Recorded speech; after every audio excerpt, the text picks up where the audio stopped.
കർത്താവിൻ്റെ ശിരസിൽ അവർ അണിയിച്ചു വെച്ചത് മുള്ളുള്ളൊരു ചെടി കർത്താവിൻ്റെ തലയിലോട്ട് വെച്ചെന്ന് ചിന്തിച്ചാൽ പോരാ. It's A curse. ശാപത്തെയാണ് കർത്താവിൻ്റെ ശിരസിൽ വെച്ചത്. മുറിവേറ്റ ഭൂമിയെയാണ്, മുറിവേറ്റ മണ്ണിനെയാണ് കർത്താവിൻ്റെ ശിരസിൽ വെച്ചത്. പാപത്തിൻ്റെ ഫലത്തെ കർത്താവ് ഏറ്റെടുത്തതിന് ഇതിലും നല്ല ദൃശ്യാവിഷ്കാരം എന്താണ്? നമ്മൾ ചില വ്യക്തികളെ കളിയാക്കുമ്പോൾ ശരിക്കും അവർ അതിനു മുകളിലേക്ക് വളരുകയാണെന്ന് തിരിച്ചറിയാം. പാപം പിറവിയെടുക്കുന്നത് ചിന്തയിലാണ്. മനുഷ്യകുലത്തിന്റെ ചിന്തയെ കർത്താവ് വിമലീകരിക്കുകയായിരുന്നു അവൻ ശിരസിൽ മുറിവേറ്റത് വഴിയെന്ന്. എല്ലാറ്റിൻ്റെയും ഉടയവൻ താൻ നിൽക്കുമ്പോൾ ഒന്നുമല്ലാത്ത നമ്മൾ എന്ത് അഹങ്കാരത്തിലാണ്, നിഗളത്തിലാണ് ജീവിക്കുന്നതെന്ന് തിരിച്ചറിയണം. ലോകത്തിൻ്റെ കയ്യടിയിൽ അഭിരമിച്ച് കർത്താവിന് നഷ്ടപ്പെട്ടു പോകുന്നതിലും നല്ലത് ആരും കൈയടിക്കാനില്ലെങ്കിലും കർത്താവിൻ്റെതായി തുടരുന്നതാണെന്ന് തിരിച്ചറിയാം നമുക്ക്. ഈശോ മിശിഹായിക്ക് സ്തുതിയായിരിക്കട്ടെ. മാർഗം, the way, walking with Christ from ashes to hallelujah. നോമ്പുകാല ധ്യാനത്തിൻ്റെ 22ാമത്തെ അധ്യായത്തിലേക്ക് നിങ്ങളേവരെയും സ്നേഹപൂർവ്വം സ്വാഗതം ചെയ്യുകയാണ്. എനിക്കറിയാം, ഒത്തിരി എല്ലാ ദിവസവും ഇതിങ്ങനെ വന്നുകൊണ്ടിരിക്കുമ്പോൾ എല്ലാം ഒന്നും കാണുക എളുപ്പമല്ല. തിരക്കിൽ പലതും മിസ്സായി പോവും. പക്ഷേ സമയം കിട്ടുന്ന പോലെ എല്ലാ ദിവസവും റെഗുലറായിട്ട് കണ്ടില്ലെങ്കിലും സമയം കിട്ടുന്നത് പോലെ എപ്പോഴെങ്കിലുമൊക്കെ എടുത്ത് കണ്ടു പ്രാർത്ഥിക്കണം. കാരണം ഞാനത് സന്തോഷത്തോടെയാണ് പറയുന്നത്. ആ ഒരുക്കം it's going to help you. ഈശോയെ കൂടുതൽ സ്നേഹിക്കാൻ ഈ ധ്യാനം നമ്മളെ സഹായിക്കും. അതുകൊണ്ട് മിസ്സായി പോകരുതെന്ന് ഓർമ്മിപ്പിക്കുന്നു. ഇന്ന് നമ്മൾ ചിന്തിക്കുന്നത്, ഇന്നലെ ചാട്ടവാറുകൊണ്ട് കർത്താവേറ്റ പ്രഹരത്തെയാണ് നമ്മൾ ധ്യാനിച്ചതെങ്കിൽ ഇന്ന് അതിനോട് ചേർന്ന് മറ്റൊരു രഹസ്യത്തെ നമ്മൾ ധ്യാനിക്കുകയാണ്. ക്രൂരവും എന്നാൽ അങ്ങേയറ്റം പ്രതീകാത്മകവുമായ ഒരു രഹസ്യത്തെ. എന്താണത്? രാജാവ് കിരീടം ധരിക്കപ്പെടുകയാണ്. The king is crowned but with thorns. മുൾക്കിരീടം രാജാവ് അണിയുന്ന നേരം. സാധാരണ കിരീടം is a sign of glory. മഹത്വത്തിൻ്റെ അടയാളമാണ് കിരീടം. അത് ആഢ്യത്വത്തിൻ്റെ, വിജയത്തിൻ്റെ, അധികാരത്തിൻ്റെ ഒക്കെ അടയാളമാണ് കിരീടം. എന്നാൽ ഇവിടെ കർത്താവിനെ അവർ മുൾക്കിരീടം അണിയിച്ചപ്പോൾ that's an instrument of pain. അത് വേദന സമ്മാനിക്കുന്ന ഉപാധിയാവുകയാണ്. സങ്കടത്തിൻ്റെ, നൊമ്പരത്തിൻ്റെ ഉപകരണമാക്കുകയാണ് ഈ മുൾക്കിരീടത്തെ. അതുമാത്രമല്ല, ഹി വാസ് ഹ്യൂമിലിയേറ്റഡ്. അപമാനിതനാവുകയാണ് കർത്താവ്. യഹൂദരുടെ രാജാവെന്ന് പറഞ്ഞ് അപമാനിച്ച് മുൾക്കിരീടം വയ്ക്കുമ്പോൾ ദേ ആർ ഹ്യൂമിലിയേറ്റിംഗ് ജീസസ്. പക്ഷേ ഈ ക്രൂവൽ മോക്കറി, ക്രൂരമായ ഈ പരിഹാസം, അതിൽ പോലും ഒരു ദൈവിക വെളിപ്പാടുണ്ട്. അവൻ സത്യമായും രാജാവാണ് എന്ന ദൈവിക വെളിപ്പാട്. ഒരു പുതിയ കിങ്ഡം, ഒരു പുതിയ രാജ്യത്തിൻ്റെ സൂചനകൾ ആരംഭിക്കുകയാണ്. അവിടെ സ്നേഹമാണ് ഭരിക്കുന്നത്. സ്നേഹമാണ് രാജാവിൻ്റെ ശൈലി. ഇതാണ് മുൾക്കിരീടം ധരിക്കുന്നത്. നമ്മൾ ധ്യാനിക്കുന്ന ഭാഗം, റെഫർ ചെയ്യേണ്ട ബൈബിൾ ഭാഗം, മത്തായി സുവിശേഷം 27-ാം അധ്യായം 28-29 വാക്യങ്ങൾ. 27, 28, 29 വാക്യങ്ങളിൽ അവർ അവൻ്റെ വസ്ത്രം ഉരിഞ്ഞു മാറ്റി ഒരു ചമന്ന പുറങ്കുപ്പായം അണിയിച്ചു, ഒരു മുൾക്കിരീടം മെടഞ്ഞ് അവൻ്റെ ശിരസിൽ വെച്ചു, വലത് കയ്യിൽ ഒരു ഞാങ്ങണയും കൊടുത്തു. മുൾക്കിരീടം കർത്താവിനെ അണിയിച്ചു. അതുപോലെ തന്നെ യോഹന്നാൻ 19:12 ഇതിൻ്റെ സൂചനയുണ്ട്. നമ്മൾ ഇന്നലെ ചാട്ടവാറടിയെക്കുറിച്ച് പറഞ്ഞതുപോലെ തന്നെയാണ് ഒരു ശാരീരിക വേദനയ്ക്കപ്പുറത്ത്, of course there is a physical pain, ശാരീരിക വേദനയുണ്ട്. പക്ഷെ അതിനേക്കാൾ ഉപരി ഇവിടെ ഉണ്ടാകുന്ന ഒരു പരിഹാസം, റിഡിക്യൂളിങ്, ഒപ്പം ഒരു ഡീഗ്രേഡേഷൻ, കർത്താവിനെ താഴ്ത്തിക്കെട്ടുന്നത്, അപമാനിക്കുന്നത്, റിജക്ഷൻ ഓഫ് ഹിസ് ഐഡൻറ്റിറ്റി, നിത്യരാജാവായ സമാധാന രാജാവായവൻ്റെ അസ്തിത്വത്തെ തന്നെ അപമാനിക്കുന്നു, രാജത്വത്തെ നിന്ദിക്കുന്നു. ഇതൊക്കെയാണ് ഇവിടെ നടക്കുന്നത്. പഴയ നിയമത്തിൽ നമ്മളിതിനെ എങ്ങനെ കാണുന്നു? ഒന്നത് പ്രത്യേകം ധ്യാനിക്കേണ്ട ഒരു ഭാഗം പറയാം. പഴയ നിയമത്തിൽ ഉൽപ്പത്തി പുസ്തകം, ഇത് ബൈബിൾ എടുക്കാവോ നിങ്ങൾ? പറ്റുന്നവരൊക്കെ എടുക്കുകയാണെങ്കിൽ നല്ലതാണ്. ഞാനും എടുക്കാം, നമുക്ക് ഒരുമിച്ച് എടുക്കാം. ഉൽപ്പത്തി പുസ്തകം 3-ാം അധ്യായം 17-18 വാക്യങ്ങൾ. 17-18 വാക്യങ്ങൾ. അവിടെ കർത്താവ് ആദത്തോട് സംസാരിക്കുകയാണ്. ശ്രദ്ധിക്കണേ. ആദത്തോട് അവിടുന്ന് പറഞ്ഞു, തിന്നരുതെന്ന് ഞാൻ പറഞ്ഞ പഴം സ്ത്രീയുടെ വാക്ക് കേട്ട് നീ തിന്നതുകൊണ്ട് നീ മൂലം മണ്ണ് ശപിക്കപ്പെട്ടതായിരിക്കും. ആയുഷ്കാലം മുഴുവൻ കഠിനാധ്വാനം കൊണ്ട് നീ അതിൽ നിന്ന് കാലയാപനം ചെയ്യും. അത് മുള്ളും മുൾച്ചെടികളും നിനക്കായി മുളപ്പിക്കും. അത് മുള്ളും മുൾച്ചെടികളും എന്ന് വെച്ചാൽ കർത്താവിൻ്റെ ശിരസിൽ അണിയിക്കപ്പെട്ട മുൾക്കിരീടം ഇല്ലേ, ഇവിടെ പിതാവ് ആദത്തിനെ ശിക്ഷിച്ചുകൊണ്ട് ദൈവം തമ്പുരാൻ പറയുന്നതാണ്, ശിക്ഷയുടെ ഭാഗമായിട്ട് പറയുന്നതാണ്, ഭൂമി മുള്ളും മുൾച്ചെടികളും നിനക്കായി മുളപ്പിക്കും. ഭൂമിയിലും അതെന്ന് വെച്ചാൽ എന്താ? It's A curse, it's A punishment. അപ്പോൾ ഇവിടെ കർത്താവിൻ്റെ ശിരസിൽ അവർ അണിയിച്ചു വെച്ചത് കേവലം ഒരു ചെടി, മുള്ളുള്ളൊരു ചെടി കർത്താവിൻ്റെ തലയിലോട്ട് വെച്ചെന്ന് ചിന്തിച്ചാൽ പോരാ, മറിച്ച് ഇറ്റ്സ് എ കേഴ്സ്, ശാപത്തെയാണ് കർത്താവിൻ്റെ ശിരസിൽ വെച്ചത്.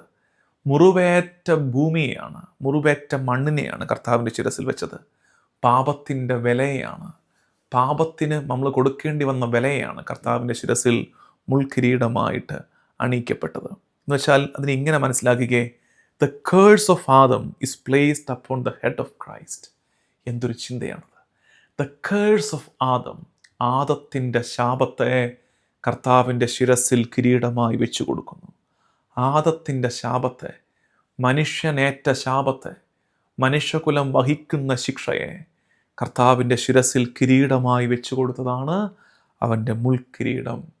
Salvation is made visible. രക്ഷ ദൃശ്യമായിക്കൊണ്ടിരിക്കുന്നത് കണ്ടോ?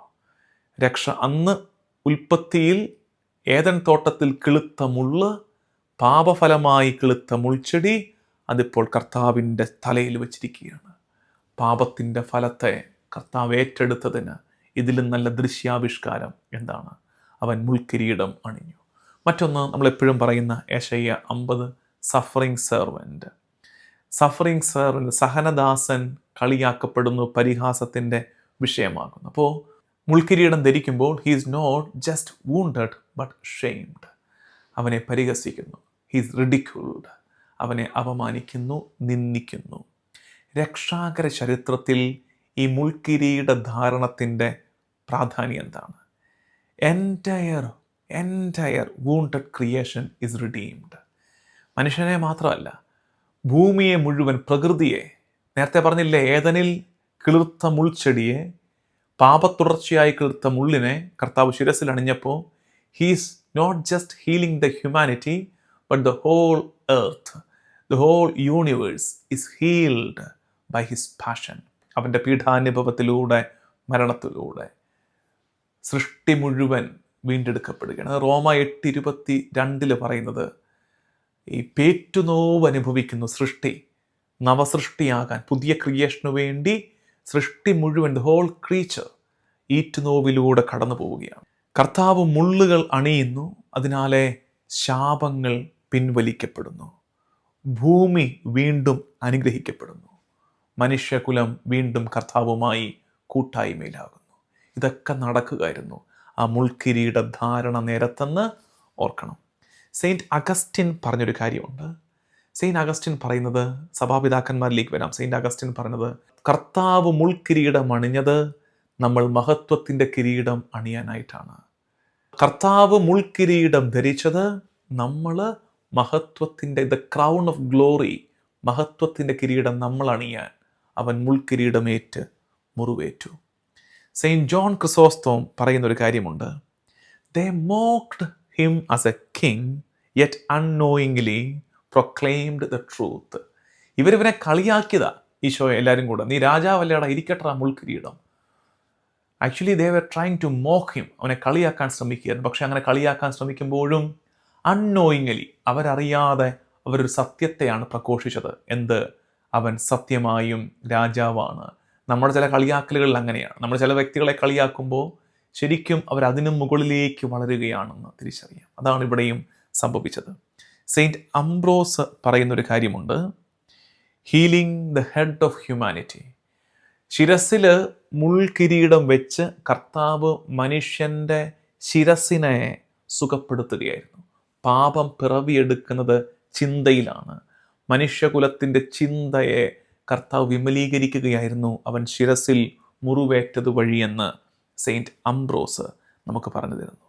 കത്തോലിക്ക സഭയുടെ മതബോധന ഗ്രന്ഥം CCC 578 ഈ പാഷൻ, നമ്മൾ ഈ ധ്യാനിച്ചു വരുന്ന ഈ കർത്താവിൻ്റെ പീഡാസഹനമില്ലേ, അതിനെ വിശേഷിപ്പിച്ചിരിക്കുന്നത് passion is the heart of the gospel. സുവിശേഷത്തിൻ്റെ ഹൃദയമാണ് ഈശോയുടെ പീഠാനുഭവ മരണരംഗങ്ങൾ. അപ്പം അതുകൊണ്ട് കർത്താവിൻ്റെ ഹൃദയത്തെയാണ് നമ്മൾ ഈ ധ്യാനിച്ചു കൊണ്ടിരിക്കുന്നതെന്ന് തിരിച്ചറിയാം. നമ്മൾ തിരിച്ചറിയേണ്ടത്, ഇന്ന് നമ്മൾ ധ്യാനിക്കേണ്ടത് പ്രാക്ടിക്കലായിട്ട്, ഇന്ന് അധികം നീട്ടുന്നില്ല, പ്രാക്ടിക്കലായിട്ട് ചിന്തിക്കുമ്പോൾ നമ്മൾ ഇന്ന് ധ്യാനിക്കേണ്ടത് കർത്താവിൻ്റെ ഈ മുൾമുടി ധാരണത്തെ നമ്മൾ ധ്യാന വിഷയമാക്കുമ്പോൾ നമ്മൾ ചിന്തിക്കേണ്ടത് നമ്മുടെ അൺഹീൽഡ് ഈഗോ, ഞാനെന്ന ഭാവത്തെ. കർത്താവ് നമുക്ക് വേണ്ടി എളിമപ്പെട്ട് അപമാനിതനായി രക്ഷ വാങ്ങിച്ചു തരുമ്പോൾ, എല്ലാറ്റിൻ്റെയും ഉടയവൻ താൻ നിൽക്കുമ്പോൾ ഒന്നുമല്ലാത്ത നമ്മൾ എന്ത് അഹങ്കാരത്തിലാണ്, നിഗളത്തിലാണ് ജീവിക്കുന്നതെന്ന് തിരിച്ചറിയണം. ഈ അൺഹീൽഡ്, ഇതുവരെ കർത്താവ് തൊടാൻ പാകത്തിൽ നീട്ടിവെച്ചിട്ടില്ലാത്ത അഹങ്കാരത്തിൻ്റെ മേഖലകളെ ഇന്ന് നമുക്ക് ധ്യാനിക്കാൻ കഴിയണം.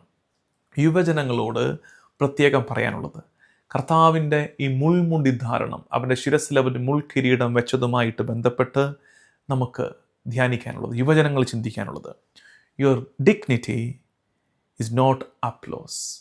Your dignity is not applause. നിങ്ങളുടെ മഹിമ എന്നത്, നിങ്ങളുടെ മഹിമ മറ്റുള്ളവരുടെ കയ്യടിയല്ല. Your dignity is not applause. Your dignity is belonging to Jesus. നിങ്ങളുടെ മഹിമ എന്താണെന്ന് വെച്ചാൽ, നിങ്ങളുടെ ഗ്ലോറി എന്താണെന്ന് വെച്ചാൽ, കർത്താവിന് സ്വന്തമായിരിക്കലാണ് നിങ്ങളുടെ മഹത്വം. അതുകൊണ്ട് ലോകത്തിൻ്റെ കയ്യടിയിൽ അഭിരമിച്ച് കർത്താവിന് നഷ്ടപ്പെട്ടു പോകുന്നതിലും നല്ലത് ആരും കൈയടിക്കാനില്ലെങ്കിലും കർത്താവിൻ്റെതായി തുടരുന്നതാണെന്ന് തിരിച്ചറിയാം. നമുക്ക് ഈ ചിന്തയോടുകൂടി പ്രാർത്ഥിക്കാം. ഞങ്ങൾക്കായി മുൾക്കിരീടം അണിഞ്ഞ കർത്താവേ, ഏദനിലേറ്റ ശാപത്തെ ശിരസിൽ മുൾക്കിരീടം അണിഞ്ഞ് മാറ്റിത്തന്നവനെ, ഞങ്ങൾക്കായി അനുഗ്രഹങ്ങളേറെ ചൊരിയുന്ന കർത്താവേ, ഈ ധ്യാന ദിവസങ്ങളിലൂടെ ഞങ്ങൾ യാത്ര ചെയ്യുമ്പോൾ ഞങ്ങളുടെ ശിരസിനെ, ഞങ്ങളുടെ ചിന്തയെ നീ വിശുദ്ധീകരിക്കണമേ. നമ്മുടെ കർത്താവ് ഈശോ മിശിഹായുടെ കൃപയും പിതാവായ ദൈവത്തിൻ്റെ സ്നേഹവും പരിശുദ്ധാത്മാവിൻ്റെ സഹവാസവും എന്നും എക്കാലവും കൂടെ ഉണ്ടായിരിക്കട്ടെ, ഇപ്പോഴും എപ്പോഴും എന്നേക്കും. ആമേൻ.